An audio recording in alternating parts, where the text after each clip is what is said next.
एक गांव में 3 लड़के रहते थे, राम, श्याम और राजू। तीनों के पिता काफी अमीर थे। तीनों का बचपन बहुत अच्छे तरह से गुजरा था। उनके माता पिता कभी भी उनकी कोई भी मांग को अनदेखा नहीं करते थे। राम के पिता सरपंच थे, श्याम के पिता एक कारोबारी थे और राजू के पिता एक किसान जमींदार थे। छोटी उम्र से ही उन सबको लाड प्यार ने ऐसा बना दिया था कि ना तो उनको मेहनत का पता था और ना ही उनको समय की परवाह थी। अक्सर वह सारा दिन बस घूमते रहते थे। नशे और अन्य भोग विलास में डूबे रहते थे, जिससे उनके गांव वाले भी दुखी थे। सरपंच और बड़े लोगों के बच्चे होने के कारण उनकी कोई शिकायत कर पाने की हिम्मत नहीं कर पाता था, जिससे उनका मनोबल और बढ़ गया था। एक दिन उनके गांव में बहुत तेज बारिश हुई, जिससे सब लोगों को नुकसान हुआ, जिसमें इन तीनों के पिता भी थे। लेकिन इतना कुछ होने के बाद भी उनके बेटों का वही हाल था। वो बस घूमते रहते थे, नशा करते रहते थे। माँ बाप काफी चिंतित रहा करते थे। ये तीनों भले ही कितने गंदे थे, लेकिन इन तीनों के अंदर एक खास बात थी जिसकी पहचान किसी को नहीं था और उनको खुद को भी नहीं था।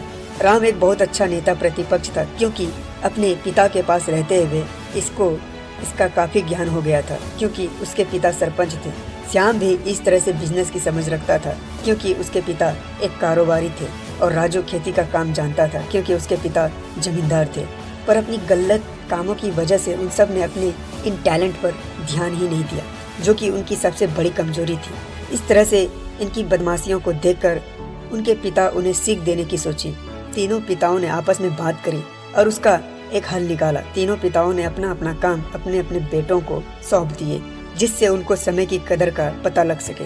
तीनों के पिता ने एक वसीयत बनाई, जिसमें ये लिखा था कि 1 वर्ष के अंदर इन तीनों को 10 लाख रुपए कमा कर देने होंगे, जो बिना किसी गलत काम करके कमाए गए हों। और तीनों को अलग अलग स्थान पर रहना था। इन तीनों को 5-5 लाख रुपए भी दिए गए, ताकि उनको अपना काम स्टार्ट करने में दिक्कत ना हो। पहले तो सब खुश हो गए कि हम आज़ाद हो गए, हमको पैसे मिल गए, और ऐसा सोच करके इन्होंने फिर से काफ़ी समय मौज मस्ती करने में लगा दिया। इस तरह से 6 महीने बीत गए और इनका काफ़ी सारा नुकसान हुआ। फिर एक दिन अचानक उनको एहसास हुआ कि अगर हम शर्त हार गए तो हम अपनी अपनी जायदाद खो बैठेंगे। धीरे धीरे उनकी चिंता बढ़ने लगी। एक दिन वो इसी उधेड़-धुन में एक पार्क में बैठे थे और कुछ डिस्कस कर रहे थे कि उनको एक छोटी सी लड़की मिली। वो फूल बेच रही थी और साथ में पढ़ भी रही थी। तीनों लोग उस लड़की के पास में गए। तभी राम ने लड़की से बोला, बेटी आपकी उम्र क्या है? तो लड़की ने जवाब दिया कि मैं 12 साल की हूँ। अंकल, इतना सुनते ही राम ने आश्चर्य से पूछा कि आप इतने छोटे होकर के खेल नहीं रहे हो? इस पर लड़की ने जवाब दिया कि मेरे पापा अब इस दुनिया में नहीं हैं और माता बीमार रहती है, इसलिए मैं ये काम करती हूँ।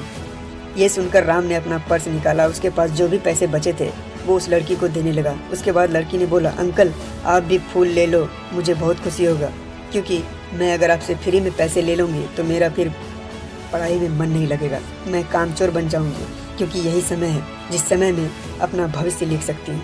राम ने उस लड़की से सारे फूल ले लिए और तीनों लौट आए।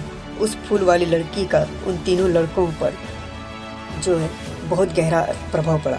रात भर उन तीनों ने उस बच्ची के बारे में सोचते रहे और उन्हें एहसास हुआ कि वो तीनों कितने गलत थे। तीनों ही दोस्तों को एहसास हुआ कि आज भी उनके पास 6 महीने का समय है अपने पिता के दिए गए काम को पूरा करने का और भविष्य बनाने का। इसी दौरान सबने सोचा कि अगर बचे हुए समय का सही उपयोग करें तो अभी भी बहुत कुछ किया जा सकता है। इस तरह बाकी दोस्तों ने भी सोचा और दूसरे समय में आकर काम तलाशने लगा। और उनके एक शर्त में भी यह थी कि उनको जो भी काम करना है वो अपनी पहचान बताए बिना करेंगे, जिससे ये साफ था कि उनको काम नहीं मिला। और जब काम नहीं मिला तो उन्होंने सोच लिया अब वो अगर कुछ भी करेंगे तो अपने गांव में जाकर ही काम करेंगे। भले ही उनके पिता कुछ भी सोचे, लेकिन फिर भी अपने गांव में जाएंगे और अपने गांव में कुछ नए काम करेंगे, भले ही उनको अपने पिता की वसीयत ना मिले। तीनों लड़के अपने गांव में फिर से आए और अपने पिताओं से जा कर के मिले और उन्होंने अपने अनुभव के बारे में बताया और बोला कि वो आगे से ऐसी गलती नहीं करेंगे और वे उन्हें माफ़ कर दें। लेकिन पिता तो शर्त पे ही अड़े थे। लड़कों को कोई दया नहीं मिली। तीनों को फिर से दुख हुआ कि तीनों को अपनी गलती की एहसास होने के बाद भी उनके पिता उनका सपोर्ट नहीं कर रहे हैं। और फिर से वो रात भर सोचते रहे कि अब क्या किया जाए। तीनों ने मिलकर एक स्कीम निकाली। राम अपने मित्रों के साथ में मिलकर लोगों की प्रॉब्लम को सुलझाने लगा, जिससे उसको गांव की समस्या का ज्ञान हुआ। इसी तरह श्याम भी गांव के विकास के लिए नए नए तरीके सीख गया और राजू को किसानों और बीजों का ज्ञान हो जाने से उसको काफ़ी फायदा हुआ।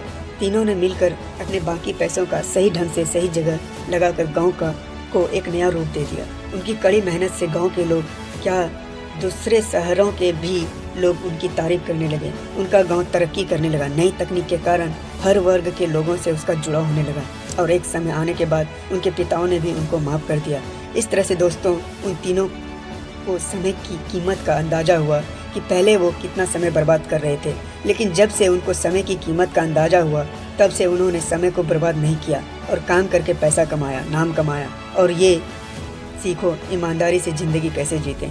दोस्तों कुल मिलाकर कहने का मतलब यही है कि आप सभी समय को बर्बाद ना करें। अगर ये समय आपके हाथ से निकल गया तो कुछ नहीं कर सकते हैं। और हाँ, समय के पास इतना समय नहीं है कि वो आपको दोबारा समय दे। समय बर्बाद करने का हजारों तरीका है, लेकिन आप ऐसा कोई तरीका चुनिए जो आपकी ज़िंदगी बदल दे, इस समाज की ज़िंदगी बदल दे, इस देश का भविष्य बदल दे। दोस्तों मुझे उम्मीद है कि ये कहानी आपको बहुत ही ज़बरदस्त लगी होगी। तो दोस्तों प्लीज़ मेरे चैनल को सब्सक्राइब करें, लाइक करें और इस वीडियो को शेयर करें। धन्यवाद।